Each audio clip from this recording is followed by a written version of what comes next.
कि जापान में एक बहुत ही प्रसिद्ध बौद्ध सन्यासी हुए जिनका नाम था रिजाई रिजाई। दुनिया के शोर शराबे से दूर एक जंगल के पास एकांत में अपनी कुटिया बनाकर रहते थे। रजाई की प्रसिद्धि पूरे जापान में फैली हुई थी क्योंकि वह बहुत ही बढ़िया ध्यानी और आत्मज्ञानी थे। एक बार जापान का सम्राट रिजाई के पास आता है और कहता है, उबर, मैं हमेशा ही बहुत आसान तो महसूस करता हूं। मेरे मन में एक उत्तर बोतल सी मची रहती है।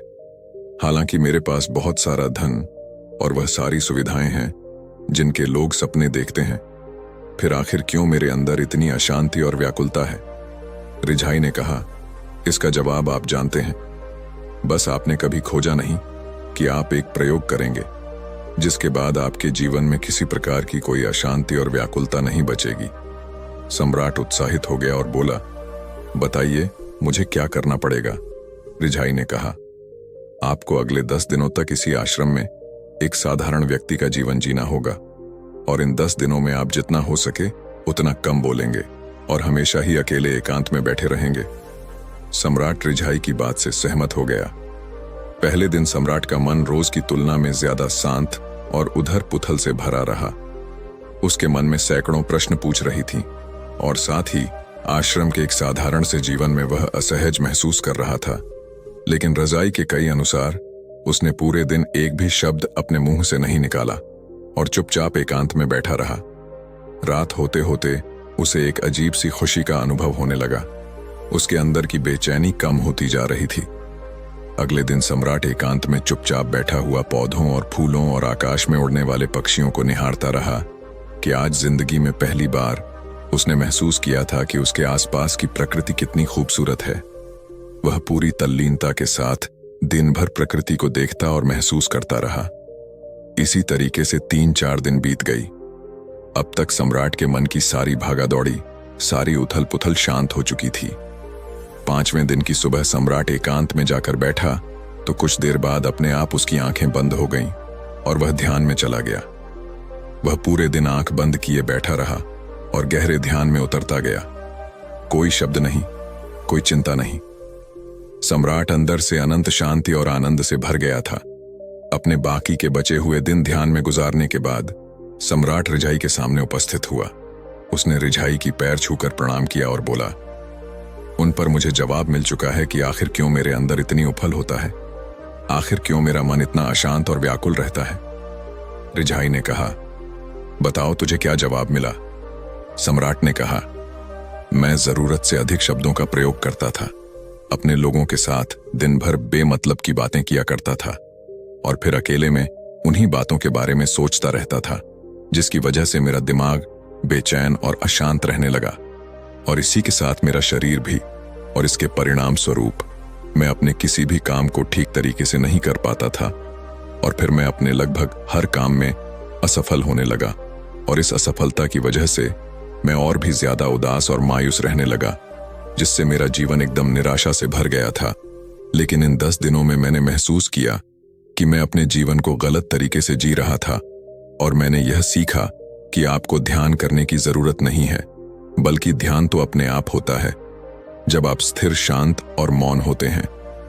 पिछले कुछ दिनों के ध्यान के दौरान एक चीज जो मैंने सबसे पहले सीखी है वह यह है कि किसी भी इंसान के जीवन की सब महत्वपूर्ण घटना उसका खुद को जानना है। यह ढूंढ कहां कि आप ही नहीं, बल्कि दुनिया के ज्यादातर लोग जरूरत से अधिक बोलते हैं और न चाहते हुए भी अपना जीवन बर्बाद कर लेते हैं।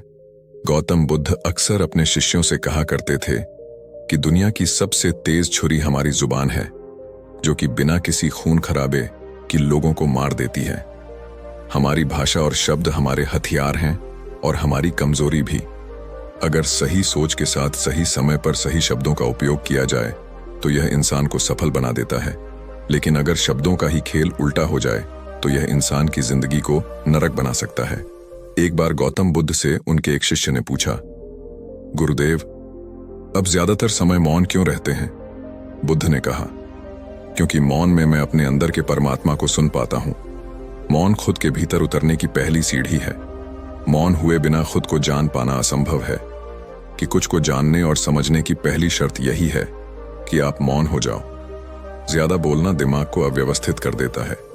जिससे हमारे मन पर हमारा नियंत्रण समाप्त हो जाता है। जो लोग ज्यादा बोलते हैं वह कभी भी केंद्रित नहीं सकते हैं, और अगर आप केंद्रित नहीं हो सकते तो आप जीवन के सत्य को नहीं समझ पाएंगे। इसके बाद रजाई ने अपनी बात समाप्त की और सम्राट अपने महल वापस चला गया।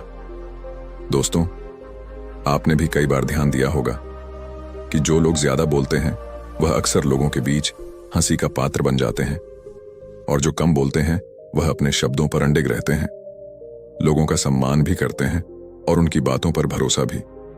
जो ज्यादा बोलते हैं वह अपने विचारों के भी पक्के नहीं होते, उनका दिमाग नहीं होता है, और एक अस्थिर दिमाग वाला इंसान किसी भी काम में सफल नहीं हो सकता। अगर एक इंसान यह जानता है कि उसे कब, कहां और किस बारे में बात करनी है, तो ऐसे इंसान का व्यक्ति बहुत ही आकर्षक बन जाता है और जो भी करता है उसमें सफल होता है।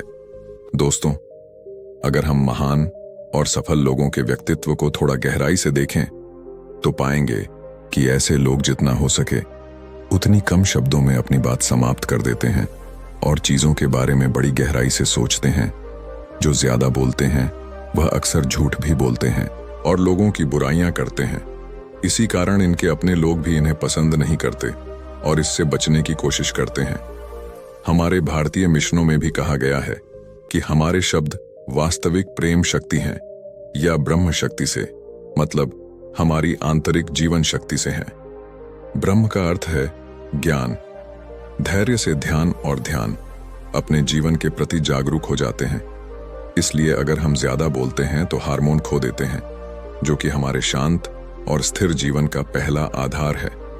तो चलिए दोस्तों, आज से कुछ दिनों के लिए हम भी केवल जरूरत की बातें करेंगे और अपने बोलों को बहुत ही कम शब्दों में समाप्त करने की कोशिश करेंगे कि वह अपने जीवन में भी मौन को स्थान देंगे।